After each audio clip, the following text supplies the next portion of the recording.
This model of St Oswald's Church in Grusmere in the Lake District was made by Roy Sturmey, who's now 90 years old. He lives in Winningar City and it's in his garden. This is the church where William Wordsworth is buried. Roy has spent his life making models. There's another one of a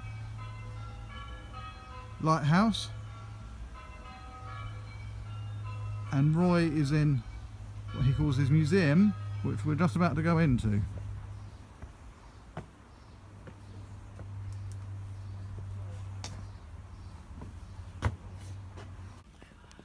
And this is Roy in his museum. And Roy's told me he's a former electronic engineer who worked for de Havilland in their wiring shop for many years.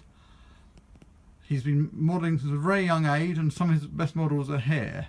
And I'm going to start Roy by showing this wonderful photograph of you aged only 2 and asking you to tell the story of how this photograph was taken. Right, well this photograph was taken while I was living in Bournemouth. That's where I was born, in Bournemouth. And my parents took me along to a studio known as Peter Hill Studios to get a family photograph. And they thought it wasn't going to be very successful because I just created. I didn't like the photographer. First of all, he gave me a ball to try and please me, and I just threw it on the floor, and he gave me a dolly, and I just threw it on the floor, and I just wasn't going to have it. But I think what scared me most of all was getting behind this brown box with a black bag over his head, and every time he did this, I screamed. And so Dad said to Mum, we'll have to take him home, he's not going to settle down. And the photographer said, well, hang on, I've just want to try this little thing. So he gave me that model boat you see in the picture. And suddenly, quiet. You could hear a pin drop in the studio. And they managed to get that photograph. So I wondered, is this where it all started? And Dad and Mum were so pleased they managed to get a photograph of me anyway, after all the fracas I was creating at the time. So they were very pleased with this. And you were born in 1926, so that must have been in 1928. That was, yes, when I was 2 years old, 1928, yes. And we can see, Roy, some of the other models you've made. This is one of your very earliest. It shows the Lady of Man ship, and it's made in 1951. There's a photo here of you, not you, of somebody else launching the ship in St Albans. So tell us a bit about this model, Roy. Well, it's a model that appealed to me. I liked it because of its white hull, big red black funnel, you know, and it looked a very beautiful ship and it appealed to me. So I bought these plans and decided to build it. Now the plans was for a much smaller model, 144 scale. So I doubled that, and that gives me a model about 63 inches long. Now it's fully detailed. It has a steam plant that drives it, but at that time, all the fittings in that I had to make because just after all, you couldn't buy model ships fittings and things. So what you see is what I made, and all this took time, of course. And I was very friendly with this chap you see launching the boat up there in St Albans Lake.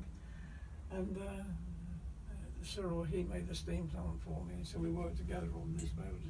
And it was the pride and joy of the club, you know. And I was very pleased when it's finished. As you can see, it's a very remarkable, beautiful looking boat. One of my favourites, actually.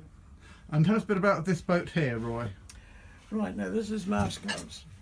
The hull, admittedly, is a plastic hull, and that's the only commercial item. Everything else was made. Now, I just want to show you the skipper. I made him.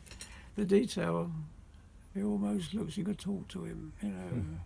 It's one of my favourites. Yeah, he was a plastic kit modified, so I made a coat for him, put a beard on him, made him a hat, made him a pipe, and that's what you see.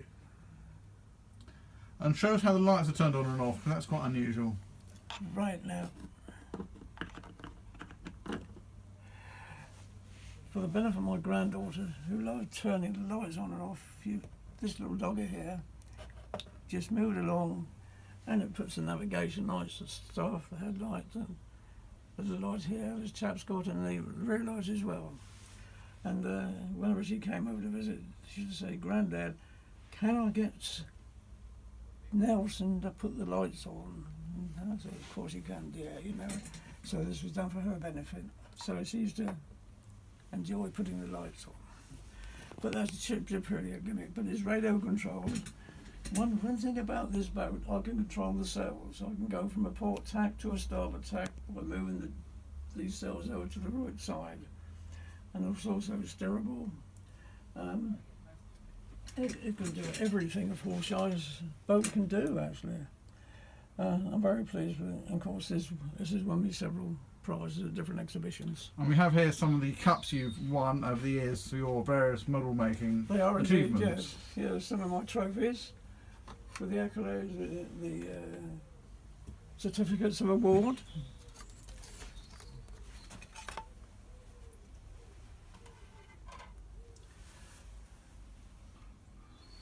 Well, Roy, I'm very grateful for you showing me all this, and I'm sure the viewers of our website will be interested as well.